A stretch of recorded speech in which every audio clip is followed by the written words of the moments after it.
Hello दोस्तों, आप लोगों को बता दें खेसारी लाल यादव का एक और सॉन्ग का पोस्टर और टीजर दोनों आप लोगों के बीच पीपा म्यूजिक भोजपुरी पे आ गया है। आप लोग जाके देख सकते हैं।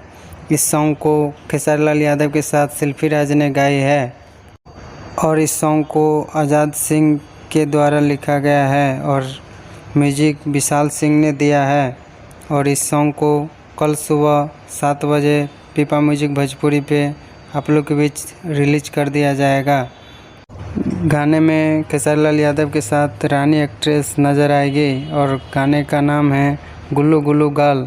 तो आप लोग तैयार रहिए। कल सुबह कितने दिनों बाद इस चैनल पे खेसारी लाल यादव का सॉन्ग आ रहा है। पहला सॉन्ग आप लोगों को याद होगा, एगो बात बताई। उस सॉन्ग के बाद ये दूसरा सॉन्ग उस चैनल पे आ रहा है। तो आप लोग तैयार रहिए कल सुबह। बाकी अपडेट आप लोगों को कैसा लगा कमेंट बॉक्स में बताइए। मैं मिलता हूँ आप लोगों से अगले वीडियो में अगले अपडेट के साथ। धन्यवाद।